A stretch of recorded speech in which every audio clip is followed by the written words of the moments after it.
E essa é a segunda parte da conversa com o repórter da Globo, André Trigueiro. Vamos conversar sobre isso?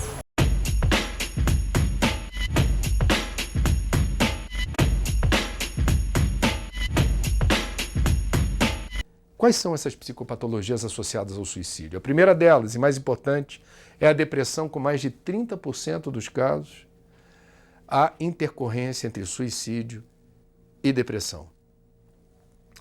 Importante separar estado depressivo de depressão. Estado depressivo faz parte da vida, tristeza faz parte da vida, e a gente não deve se sentir humilhado, não se deve se sentir menor, não se deve se sentir, eu diria, desamparado pela existência, porque está triste, porque passa por um momento difícil. Isso faz parte da vida.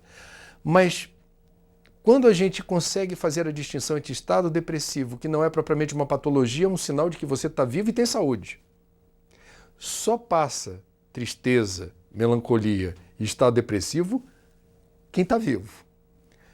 Depressão é outra história. Depressão é uma patologia que vai requerer um diagnóstico claro. Existem vários tipos de depressão, e a depressão significa uma alteração na bioquímica do cérebro. Significa que as sinapses cerebrais não operam como deveriam, há um delay, um retardo, uma letargia, e isso causa prostração, isso causa uma profunda angústia, uma sensação muito desconfortável de que não há propriamente motivação, a vida não tem graça, eu não tenho mais razão. Não me sinto motivado a realizar, por vezes, pequenas tarefas. Como disse, cada depressão tem a sua singularidade, existem vários tipos, mas nos estágios mais avançados, essa prostração absoluta. Como enfrentar a depressão? Antidepressivos, substâncias químicas que possam regular essa sinapse cerebral, não enfrenta a causa da depressão, mas ajuda a gente a ter uma resposta mais imediata. O que se recomenda também é que haja o apoio psicológico, a pessoa com depressão ter a oportunidade, a chance de interagir com alguém que vai ser o facilitador para ajudar a gente, quando portador de depressão, a contar a nossa história de uma forma mais, eu diria, clara. Por que eu estou assim? Em que medida a minha vida hoje poderia ser melhor naquilo que me compete, naquilo que diz respeito a mim? Que respostas eu dou, tanto no plano consciente quanto inconsciente, a certos estímulos, e de onde isso vem? Vem da família, vem das relações interpessoais, vem de um trauma de infância. A gente precisa rastrear e descobrir exatamente quais são os fatores associados a esse momento difícil.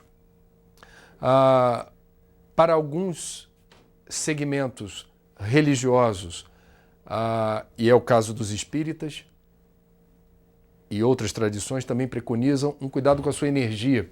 Seria a fluidoterapia, o passe magnético, essa irradiação de energias, fluidos medicamentosos que promovem a profilaxia dessa psicosfera, desse campo eletromagnético que nos envolve, e que, segundo essas tradições, segundo essas doutrinas, e a doutrina espírita vai por aí, há uma intercorrência também entre esse estado patológico e a energia que a gente emana, e pela lei de ação e reação nós também atrairemos, pela lei de sintonia, essa energia compatível. Então, o passe magnético, a irradiação amorosa de fluidos medicamentosos também conspira em favor dessa saúde integral, nos termos da Organização Mundial da Saúde: saúde física, mental, emocional, espiritual, a saúde ampla, sistêmica e holística.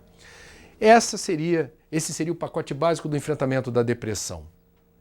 Essa pesquisa da Organização Mundial da Saúde, que rastreou mais de 15.500 atestados de óbito no mundo inteiro, todos alusivos a suicídio, e verificou o estado clínico de cada suicida, e que verificou que, em primeiro lugar, aparece a depressão, com mais de 30% dos casos de suicídio associados a essa patologia de ordem mental. Em segundo lugar, aparece o uso de substâncias químicas, transtornos causados pelo uso de substâncias químicas. Estamos falando de drogas lícitas e ilícitas. Drogas, 5 letrinhas, que dizem respeito ao poder que certas substâncias têm de alterar o sistema nervoso.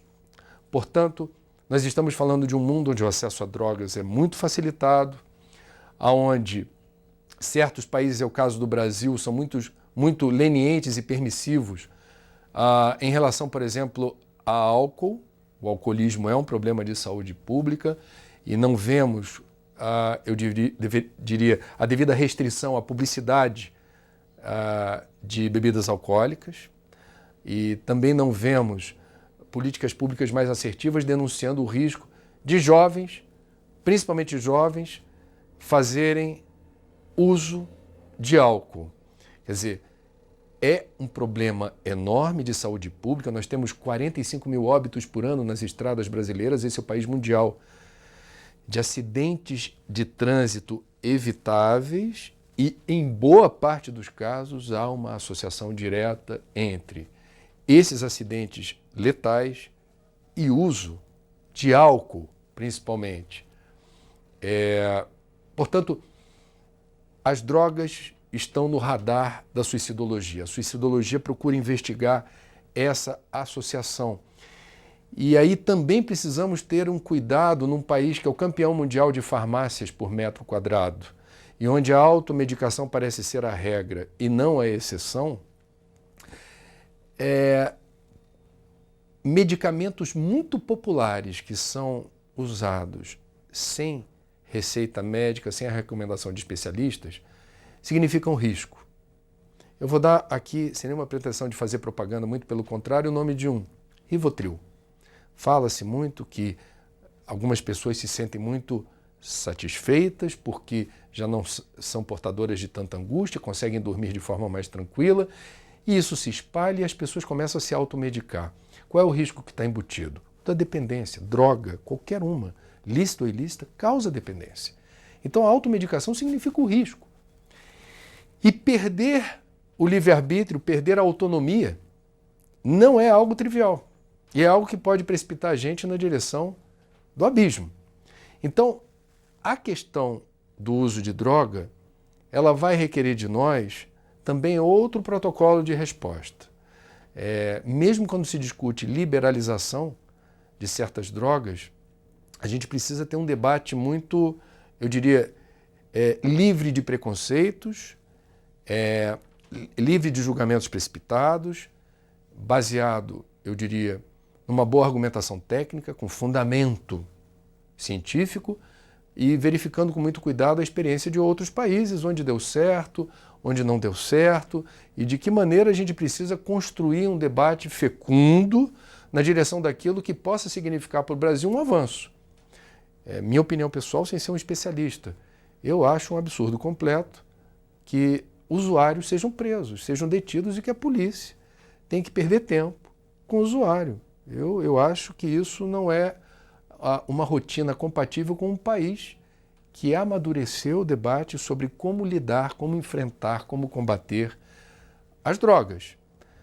Mas essa é a opinião de um leigo, apenas como jornalista e testemunha de ocorrências que me soaram ou me pareceram muito absurdas, como a gente poderia ter, sim, o combate firme e frontal ao tráfico, e como a gente deveria ter outra rotina em relação aos usuários. Falamos de depressão, falamos de transtornos causados por substâncias químicas, e nós temos outras psicopatologias associadas ao suicídio, como transtorno de personalidade, a esquizofrenia, etc. Não vou me deter nesse elenco numeroso de transtornos associados ao suicídio, mas é importante a gente saber, e eu volto para dar o fecho, em 90% dos casos o suicídio é prevenível, porque estão esses casos associados, ligados a psicopatologias diagnosticáveis e tratáveis. Então, um país dos poucos do mundo, como é o caso do Brasil, que tem uma política nacional de prevenção do suicídio desde 2004, mas que não transformou essa política, digamos, em algo consistente no dia a dia, tem um dever de casa pela frente enorme.